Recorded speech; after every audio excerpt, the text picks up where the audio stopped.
के साथ मेरे साथ चलें। मैं आपको ले आया हूँ 15वीं शताब्दी के त्रिपुरा में और ये है महाराजा धर्ममाणिक के प्रथम का राज दरबार। महाराज ने आज एक खास वजह से अपने चीनतई दुर्लभेंद्र को बुलवाया है। ब्राह्मण श्रेष्ठ, आप केवल शास्त्रों के ही ज्ञाता नहीं, आपको हमारे राजवंश का संपूर्ण इतिहास भी कंठस्थ है। मेरी इच्छा है कि आप सरल भाषा में वो कथा हमें सुनाएं और हमारे राजकवि बाणेश्वर और शुक्रेश्वर उसे ग्रंथ का स्वरूप दें। हे धर्मावतार, आपकी ये इच्छा श्रेयस्कर है, इसलिए मैं इसे अवश्य पूरी करूंगा। त्रिपुरा पर शासन करने वाले चंद्रवंश का इतिहास इतना ओजस्वी है कि उसे बार बार कहा और सुना जाना चाहिए। प्राचीन काल में चंद्रवंशी सम्राट यायाति के 5 पुत्र हुए, पुरु, यदु, तरवसु, अनु और द्रोयु। सभी ने अलग अलग दिशा में जाकर अपने राजवंशों की स्थापना की। द्रोयु दक्षिण पूर्व दिशा की ओर गए और कपिल मुनि के आशीर्वाद से सागर द्वीप में अपना राज्य स्थापित किया। कपिल मुनि ने आशीर्वाद देते हुए कहा था, त्रिवेद नागरिम शुभम। महाराज द्रोयु के 27वें वंशज पूर्व दिशा की ओर गए, जहाँ उन्होंने किरातों को परास्त किया। वहीं ब्रह्मपुत्र और कपिला नदी के संगम पर एक नया नगर बसाया गया, जिसका नाम त्रिवेद था। त्रिपुरा केवल एक शब्द नहीं, कृपा है शिव और शक्ति की। पीठमाला तंत्र में स्वयं महादेव ने ये घोषणा की है कि धरती पर जहाँ भी माता सती के अंग गिरे, वहीं शक्तिपीठ की स्थापना हुई। उसी ग्रंथ में संकलित एक श्लोक में कहा गया है, त्रिपुरा में देवी का दाहिना पैर गिरा।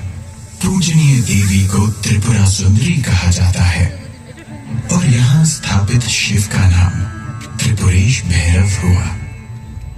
और इस तरह शुरुआत हुई एक कीर्तिवान राजवंश की, जिसने करीब 3000 साल तक आर्यवर्त के इस महान भाग पर शासन किया। महाभारत, पुराण और अनगिनत शास्त्रों में त्रिपुरा का उल्लेख मिल जाता है। इसके अलावा कई प्राचीन पुरालेखों के साथ साथ साहित्यिक ग्रंथों में भी त्रिपुरा का वर्णन किया गया है। मुगल इतिहासकार अबुल फजल आईन अकबरी में लिखते हैं, भाटी प्रांत के पास एक आजाद राज्य है, इसे त्रिपुरा कहते हैं। इसके राजा का नाम विजय माणिक्य है।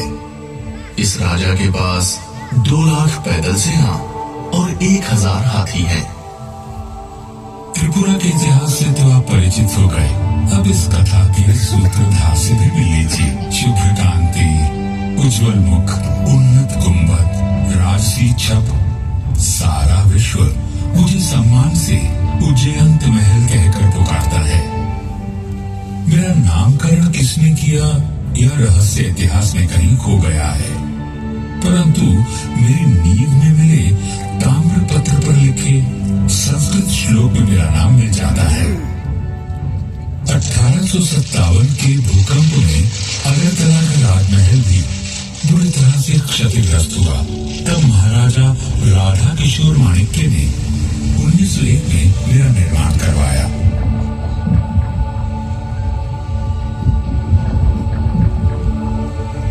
मेरी इमारत में रोमन और मुगल कला का मिश्रण देखा जा सकता है। अपने 2 तालाबों और दोनों तरफ बने खूबसूरत फूलों के बागों के साथ मैं आगंतुकों का स्वागत करता हूँ।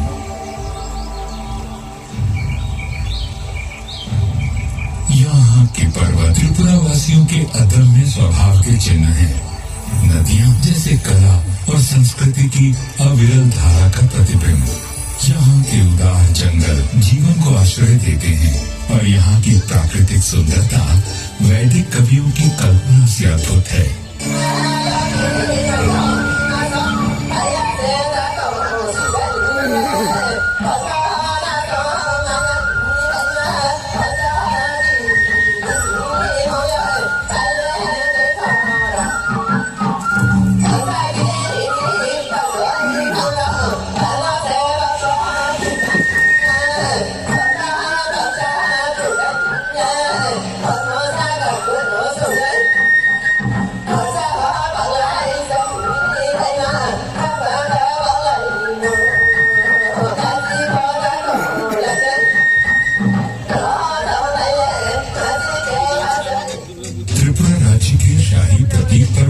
पढ़ा गया संस्कृत वाक्यांश यहाँ के वीरों का उद्घोष भी है और प्रेरणा भी। किल विदुर वीरता सार में कम, वीरता से अधिक आवश्यक और कुछ भी नहीं। ऐसे महान आदर्श वाले वीरों की भूमि पर शिव और शक्ति परोक्ष रूप में बसते हैं, तो धर्म यहाँ के नरेशों के रूप में प्रत्यक्ष अवतार लेता रहा। यहाँ 184 शूरवीर धर्मावतार राजाओं ने राज किया। वे संघर्ष के लिए सदा प्रस्तुत रहे और बलिदान के लिए सदैव तत्पर। त्रिपुरा के प्रथम नरेश से लेकर अंतिम शासक ने अपना सर्वस्व देकर इस परंपरा का निर्वाह किया। इस राजवंश के अंतिम प्रजापालक महाराज वीर विक्रम किशोर माणिक्य बहादुर को याद करता हूँ तो याद आता है उनका समर्पण, त्रिपुरा को विकसित करने और आधुनिक बनाने की उनकी प्रतिबद्धता, और साथ ही याद आता है वो एक दिन जब नियति ने हमसे विश्वासघात किया। मई 1947। भारत की स्वतंत्रता अब केवल 3 महीने की दूरी पर थी। भारी अनिश्चितता का समय था। देश की तरह ही राज्य में भी विघटनकारी शक्तियां सर उठा रही थीं, परंतु महाराज का आश्रय था, सो जनता निश्चित थी। अपने कर्तव्य के प्रति सजग महाराज वीर विक्रम हर गतिविधि पर नजर रखे थे, पर इस बीच रोग ने उन्हें आ घेरा। देखते ही देखते उनकी तबीयत बिगड़ने लगी। अफरा तफरी में कोलकाता के प्रसिद्ध डॉक्टर को बुलवाया गया। महाराज की सांसें उखड़ने लगी थी। उन्होंने कमरे में लगे भगवान शिव के चित्र को देखा। भूपाल और भगवान के बीच जैसे एक मूक संवाद हुआ। हे महादेव, 15 साल की आयु में जब मुझे धर्मासन पर बैठाया गया था, तब से अब तक एक पल भी ऐसा नहीं बीता जब मैंने त्रिपुरा के उत्थान के बारे में ना सोचा हो। यह दायित्व ही तो मेरे जीवन का आधार बिंदु है। आज जब मेरी प्रजा को मेरी सबसे ज्यादा जरूरत है, तो क्या मुझे प्रयास करने का अवसर भी नहीं देंगे प्रभु? मन पर ये बोझ लिए 17 मई 1947 के दिन महाराज का देहांत हो गया। धर्म का पार्थिव स्वरूप लुप्त होते ही अधर्म का तमस बढ़ने लगा। जो बात पहले तभी जबान में कही जा रही थी, वो अब सड़कों पर गुर्राते नारों में सुनाई देने लगी। पाकिस्तान जिंदाबाद, लड़के लेंगे हिंदुस्तान। पाकिस्तान जिंदाबाद, लड़के लेंगे हिंदुस्तान। राज्य का अस्तित्व दांव पर लगा था और भय था हजारों वर्षों से सहेजी हुई परंपरा और संस्कृति के विलुप्त हो जाने का। परंतु ऐसी चुनौतियां त्रिपुरा के लिए नई कहां थी। काल की परिक्रमा के लिए निकलता हूँ तो 13वीं सदी पर आकर रुक जाता हूँ। ये वो समय था जब तलवार लहराते बर्बर आतताई राज्य की सीमा लांघने लगे थे। 13वीं शताब्दी की शुरुआत में त्रिपुरा का राजकाज महाराजा चेंगथोंगफा ने संभाला। एक दिन शिकार खेलते हुए महाराज ने जंगली बराह को अपने तीर का निशाना बनाया, परंतु उसी समय उस बराह को राजकुमारी नाइफोक्ति का तीर भी आ लगा। संयोग से इन दोनों का मिलना हुआ, जिसका परिणाम विवाह था। किंतु ये बात कोई नहीं जानता था कि इस संयोग का बड़ा प्रभाव त्रिपुरा के भविष्य पर पड़ने वाला था। बंगाल और त्रिपुरा की सीमा पर मेघना नदी बहा करती थी। जब बंगाल पर मुस्लिम शासकों का कब्जा हुआ तो त्रिपुरा भी सुरक्षित न रहा। बंगाल की ओर से लूटपाट करने इरावंत खान अक्सर त्रिपुरा में घुसपैठ करने लगा। महाराज चेंगथोंगफा ने लुटेरे को खदेड़ भगाया, परंतु इरावंत खान फिर लौटा और इस बार उसके साथ और की विशाल तुर्की सेना भी थी। महाराज असमंजस में पड़ गए। महाराज, आप एकांत में। बाहर सभी सेनाध्यक्ष आपकी राह देख रहे हैं। सेना अध्यक्षों से मिलकर कहूंगा क्या महारानी? हिरावत खान की सेना से टक्कर लेना आत्मघात है। समर्पण से तो मृत्यु उत्तम है। आप समझ नहीं रही हैं महारानी। सुबह से मेरी आंख फड़क रही है। ये शुभ संकेत नहीं है। धर्मावतार, जब शत्रु द्वार तक आ पहुंचे तो वीर पुरुष की भुजाएं भड़कती हैं। यदि आपको अनिश्चय ने स्तब्ध कर दिया है तो हिरावंत खान का मुकाबला मैं करूंगी। और महारानी ने ऐसा ही किया। विकराल गज पर सवार महारानी नैथोक्ति क्रुद्ध माता त्रिपुरा सुंदरी का रूप लग रही थी। उनका हाथी ऐसे गरजता था मानो इंद्र के ऐरावत को चुनौती दे रहा हो। महारानी की चीत्कार ने त्रिपुरा की सेना को और अधिक प्रोत्साहित किया और अपने पराक्रम से त्रिपुरा के वीरों ने अपने राज्य की रक्षा की। 1240 में हुए इस युद्ध में त्रिपुरा की जीत हुई और महारानी त्रिपुरा सुंदरी के नाम से प्रख्यात हुई। परंतु यह समर आने वाले विकट समय की चेतावनी बनकर आया था। 15वीं सदी के अंत में महाराज धन्य माणिक्य का उदय हुआ, जो उतना ही नाटकीय था जितना चंद्रगुप्त मौर्य द्वारा राज्य प्राप्त करना। षड्यंत्रकारी सभासदों और सेनापतियों का वध कर उन्होंने अपना अधिकार पाया।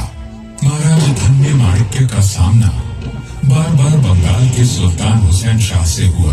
अपनी सामरिक सूझबूझ और छापामार युद्ध पद्धति के चलते वे हमेशा हुसैन शाह पर भारी पड़े और उन्होंने बंगाल का काफी हिस्सा भी अपने अधीन कर लिया।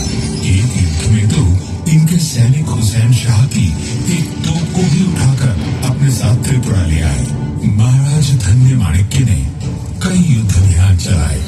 एक और कुकियों के किले पर अद्भुत तरीके से चढ़ाई कर उन्हें हराया और बर्मा तक अपने राज्य को फैला दिया, तो दूसरी तरफ आरकान को जीतने के लिए सतत प्रयास किया। महाराज के विश्वास पात्र सेनापति राय कचार और उनके छोटे भाई राय कौसुम उनके अभेद कवच और प्रमुख शस्त्र थे। दोनों ही प्रखर वीरों ने कई युद्धों को जीतने में अहम भूमिका निभाई।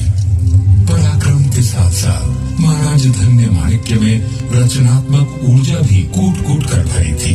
उनके राज में सीमाओं के विस्तार के साथ साथ कला का भी प्रसार हुआ।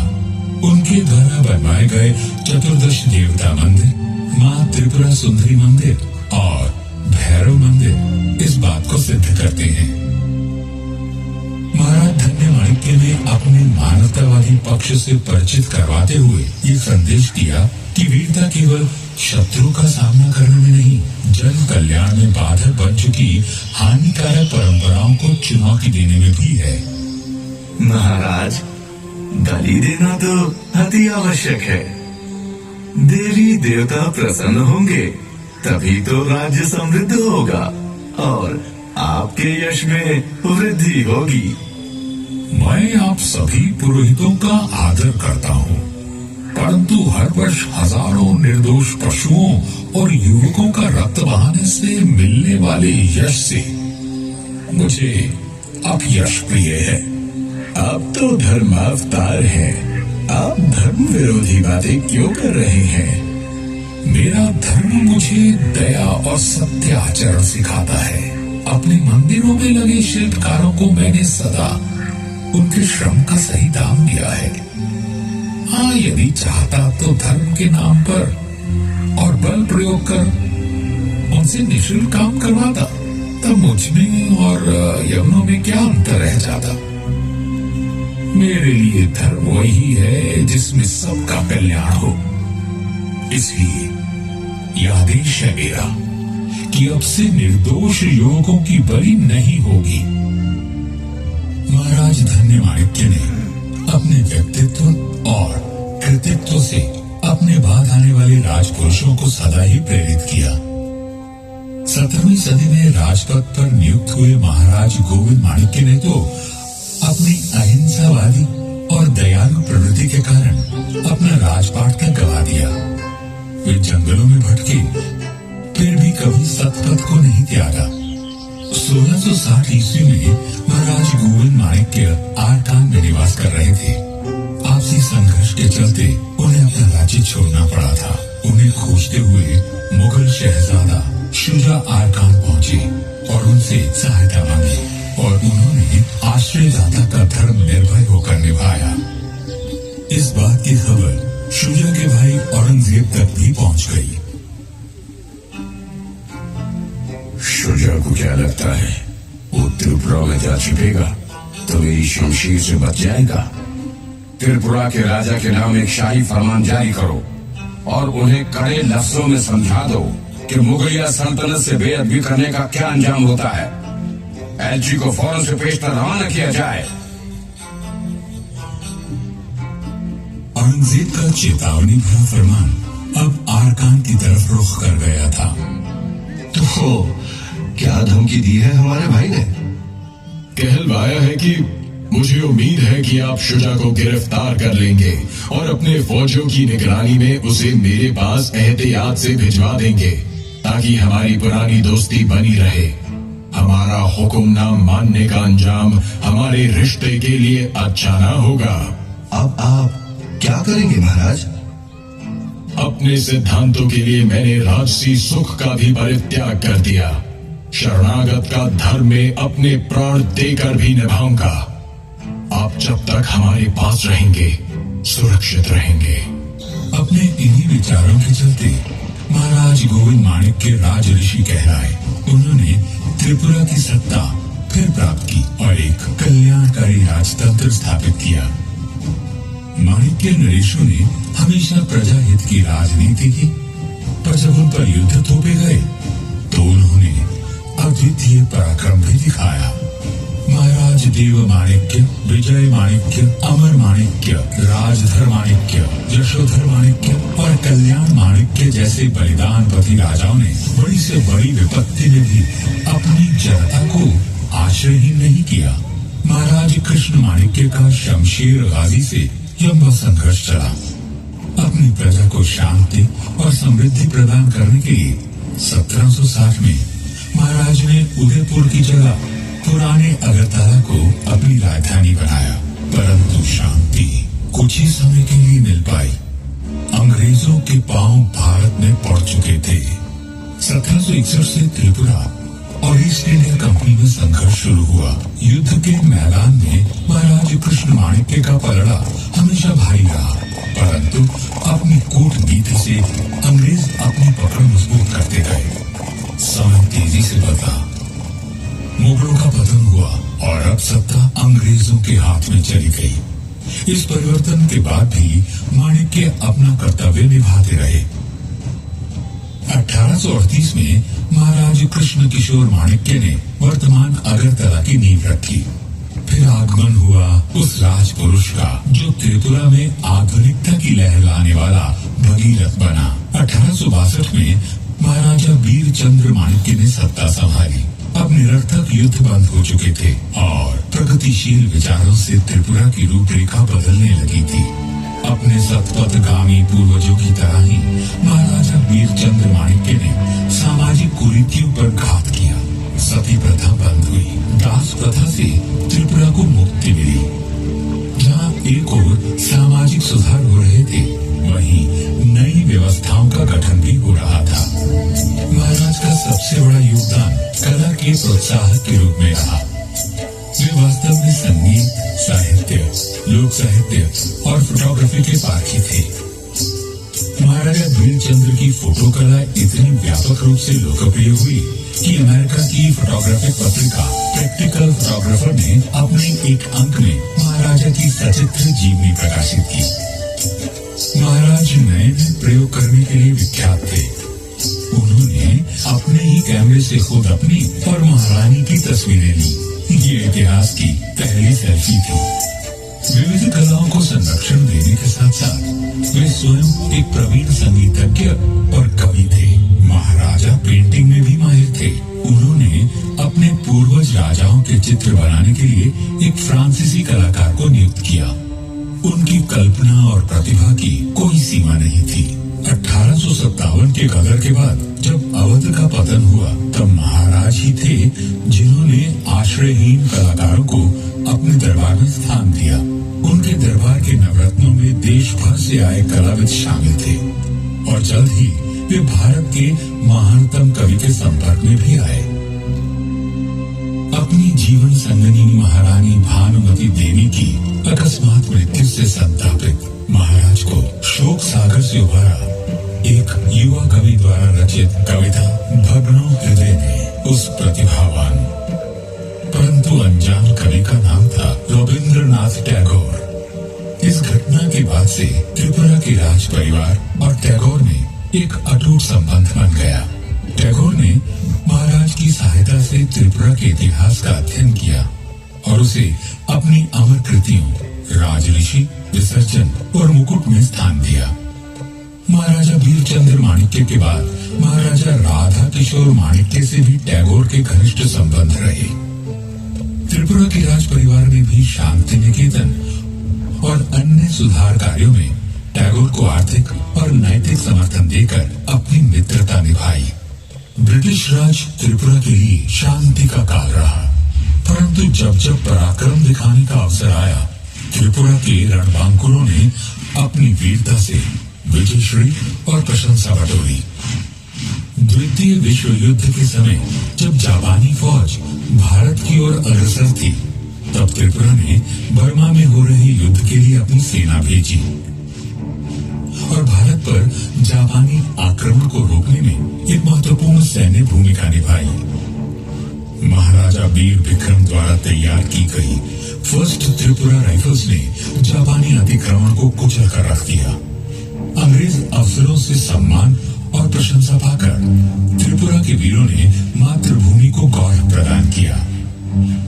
उच्च आदर्शों और महान नरेशों वाला माणिक्य राजवंश कभी भी अपने राजधर्म से विमुख नहीं हुआ, परंतु हर उज्जवल सूर्य अपनी यात्रा पूरी कर अस्त हो ही जाता है।